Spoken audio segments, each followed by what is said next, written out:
Hello everyone and welcome back to the channel. It's Tom over at Gas. Today we've got a Volkswagen T6 transporter in the workshop.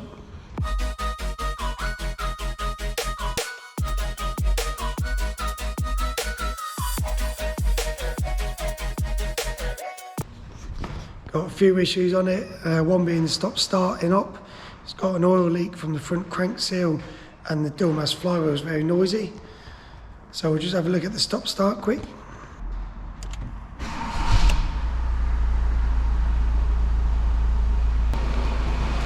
So we've got start stopping up on the dash. We're just going to go into the fault codes. So we're just going to battery regulation.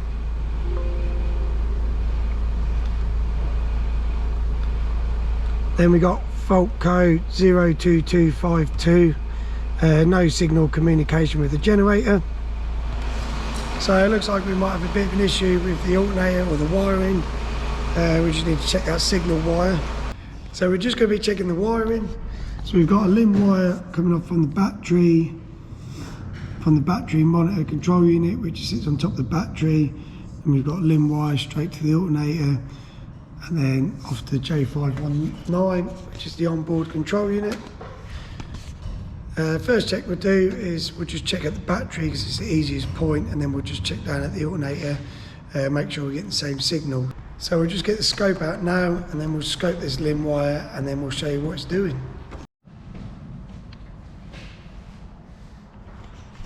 So we've got the scope connected at the battery end.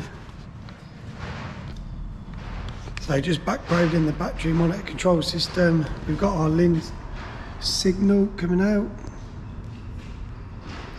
Yeah, I'll just play that.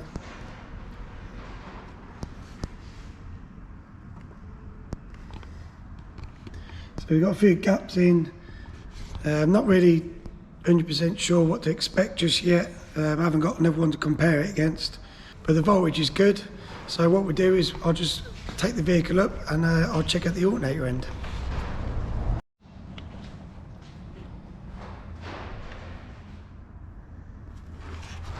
So I've got the scope on both sides now. I've got it down at the alternator and near the battery. I'll just pause the pattern.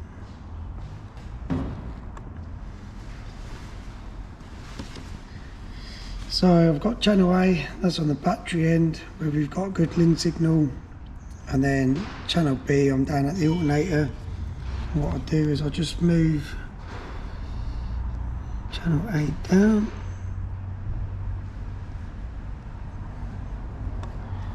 Just to compare.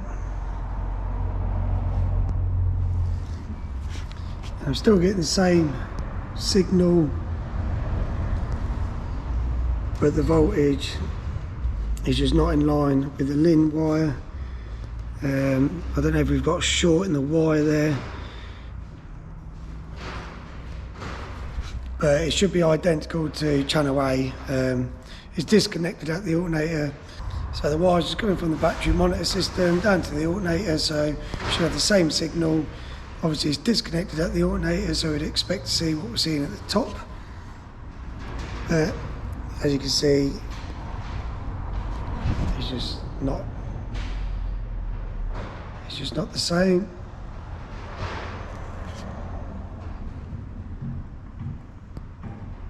So we've got a wiring issue there, whether it's rubbing on the chassis or rubbing against another wire. That's what we've got to check now.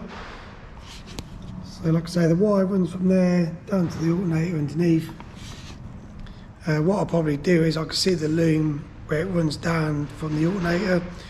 I'll probably just do the same test in the middle, and then I could just determine if it's the alternator side or more the battery side, and then yeah, go from there. We'll see what we find.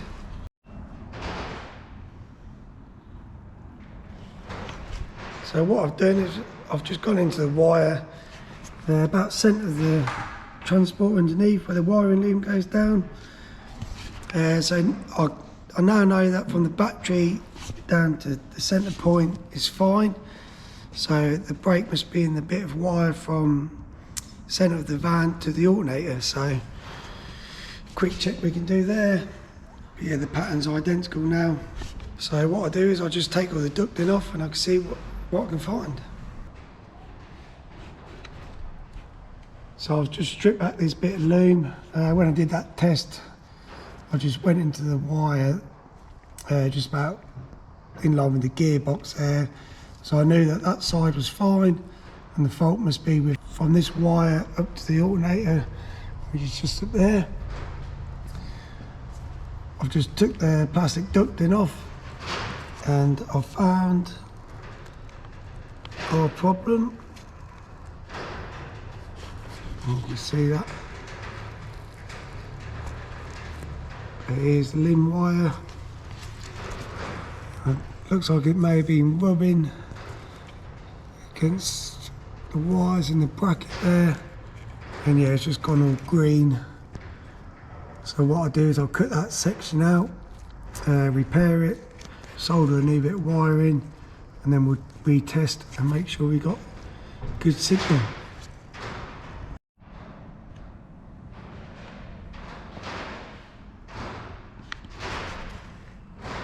She is fixed, so just that wire shaved through slightly, just a little bit of resistance there caused all them issues. Yeah, perfect pattern now, identical from the battery to the alternator. I'll just show you the repair. So it's just in the loom there. What I've done is just put a new bit of wire in, bit of heat shrink, and then I'll just take that wire up again, just save it happening in the future. But yeah, like I say, you can just see where it's just shaved through on there. So if you do come across this issue, it may be good just to check inside this bit of loom here. I'll get all the plastic ducting back on, clear the fault codes, give it a go, and we should have stop-start working again. So with that fault fixed, we'll move on to the dual mass flywheel, which we have to replace. We'll have to remove all the lower subframe, and then we've got our oil leak from the front crankshaft main oil seal. Got a little bit of a leak from the oil filter. It's just been serviced elsewhere, so either they haven't cleaned off the old oil filter when they've put it in, or there's a bit of a leak. So I'll just wash that down, double check that. But yeah, I mean, it is dripping from the front crank main seal, so we're going to get on and replace that. Change the flywheel. I'll put a little video clip in now of the noise.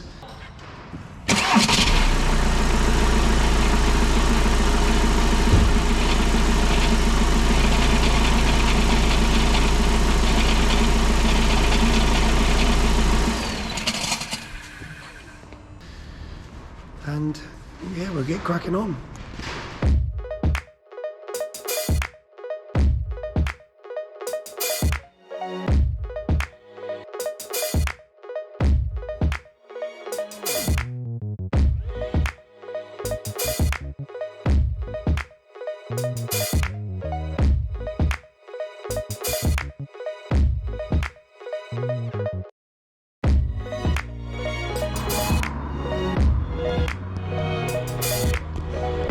So we've got the T6 wrapped up, got a new crank seal on it now,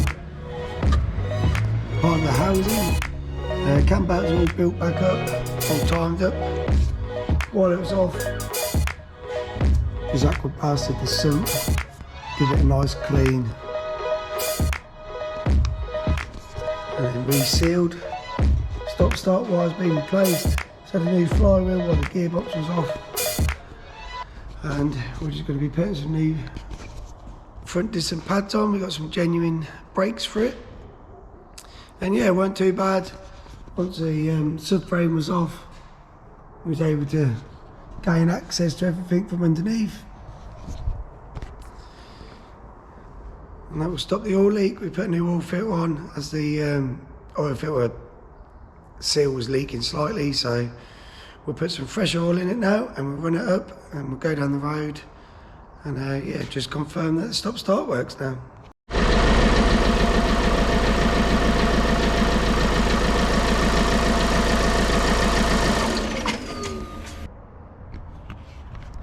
So that's the T6 all done. Stop-start now works. We also coded miles per hour on the digital display for him. From factory they just show kilometers per hour, so what we've done is we've changed some coding, and now he's got miles per hour displayed. Yeah, flywheel's all done, crankseal's all done, stop start's fixed, new brakes fitted, just need bedding in a little bit, and it's ready for collection. Hope you found this short video useful. Let us know what you think, give it a like, and don't forget to subscribe to the channel.